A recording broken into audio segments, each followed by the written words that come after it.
Did you know that DMA cheating actually is dying out? Hello everyone, I am Arthur from India. Do not read in my card please. If you're FPS games player, you've surely heard of DMA cheats.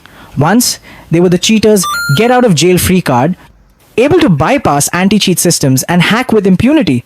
But by 2025, using DMA to cheat in games has become something everyone knows about, commonplace even. Today, let's dive into it. The history of DMA cheating. How did it rise to prominence? And why, in 2025, has it become so infamously notorious? Most importantly, why can anti-cheat systems now detect and ban DMA cheaters easily and with pinpoint accuracy?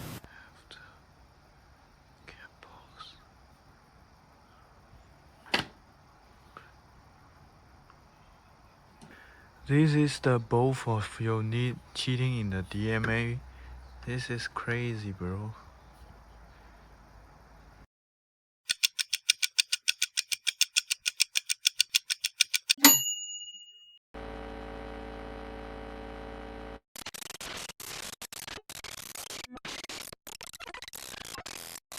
Yeah, he's cheating. Yeah. Okay. What the fuck is going on, dude? I'm not tripping, right? In 2020, a technology called DMA, Direct Memory Access, quietly made its way into the gaming world. Originally intended for hardware debugging, it quickly became the ultimate weapon for cheaters thanks to one critical advantage: it couldn't be detected by traditional anti-cheat systems. DMA represents a form of out-of-plane warfare against traditional software-based cheats. Whereas conventional cheats must execute every stage data capture, memory manipulation, and rendering locally on the game client, and thus remain within the visibility of anti-cheat, a DMA setup moves the entire cheating effect surface off the machine.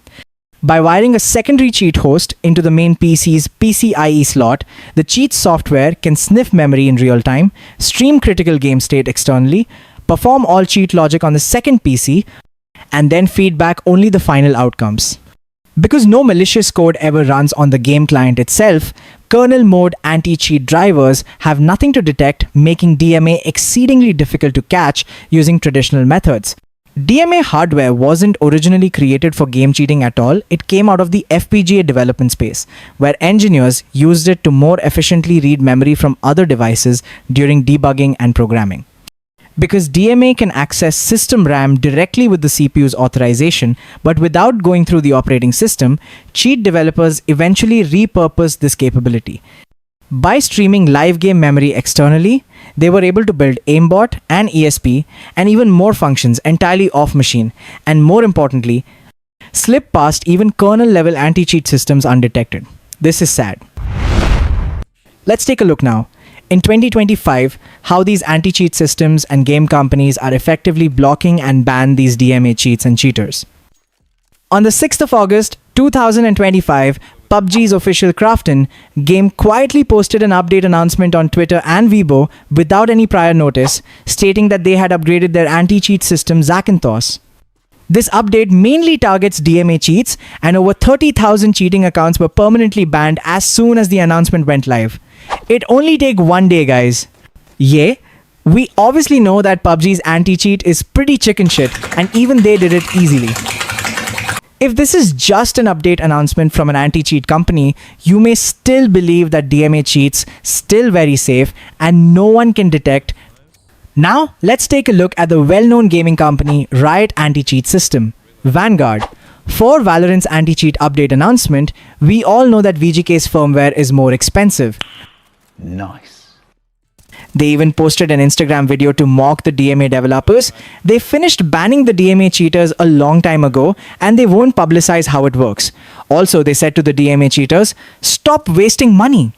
That's very funny things. Haha. Private cheats can cost thousands of dollars. Are they worth it? Sure. For a small period of time, some premium DMA cards and some external Pixelbot users will purposefully underperform to avoid alerting Vanguard to the presence of a new cheat. But soon enough, even one cheater in a private group will do something inhuman and will review their system. That's thousands of dollars wasted and the developer's credibility shattered. This forces developers to train groups of cheaters to not get each other banned, forcing cheaters to rely on other cheaters. We don't want these developers to understand our methods, so we issue ban waves only periodically, causing them to spend thousands more to restart development and train a whole bunch of new cheaters only to get banned again. And this guy even spent $4,500 on HPTT cheating devices, and after completing his research on them, he posted a tweet asking the developers of HPTT to give him a refund because HPTT is not safe anymore. Developers who make cheating devices are only in it for the money. They don't care who they sell to, just like a knife dealer doesn't care what the knife will be used for. Now, let's see the HPTT Discord server. This $4,500 device now blocking in every single game, and no one's safe now. Even this most covert of cheating devices was detected, and they spent $4,500 USD to buy HPTT, then got banned. I sympathize with these cheaters, and Vanguard has more than just this single means of banning cheaters. If you want to play Valorant, then you have to enable the main PC's motherboard virtualization feature, which is VTD. If you don't enable motherboard virtualization, you won't be able to play Valorant. However, once virtualization is enabled, the AntiCheat system gains the highest level of access, allowing it to monitor every device in your computer. It can detect whether any of them are reading Valorant's memory data, enabling it to accurately identify and ban cheaters. Now let's talk about what most people are concerned about Faceit's AntiCheat system. Faceit has its own dedicated anti-cheat, which operates independently and isn't affiliated with any third-party anti-cheat companies. As is widely known, Faceit firmware is the most expensive in the DMA community. A single Faceit firmware can cost as much as $1,500. A couple months ago, I was seeing a video posted by Kero where she was rebutting Faceit anti-cheat because Faceit claimed that there were no cheaters on Faceit. It's a good video of rationalization, and she lays out the facts. Yes, you can still cheat in any game by using DMA as long as you're willing to spend thousands of dollars, constantly risk getting banned, and make sure your teammates or enemies don't catch on that you're cheating, and beware of every anti-cheat system update. Once you got banned, you will not only need to replace your firmware, you will also need to rebuild your hardware ID and your TPM module, as most gaming companies have turned on their hardware ID banning policies. This makes it twice as expensive for cheaters to cheat again once they are banned. Faceit strictly requires every user to enable DMA kernel protection and virtualization technology for directed.in your motherboard BIOS. It is even stricter than China's anti-cheat ACE. And at the same time, I also noticed the video recently released by Cosmos. The DMA community built these elaborate setups to stay undetected, external hardware that couldn't be traced, completely isolated from the game's memory space. It was brilliant and incredibly expensive. Yeah, DMA cheating is dying out. It's already been figured out. If you're thinking about dropping cash on one, don't bother. You're gonna get banned, no matter how safe or stealthy you think your firmware is. Even Call of Duty required all players to enable TPM 2.0 on the 7th of August, which was a huge blow to cheaters.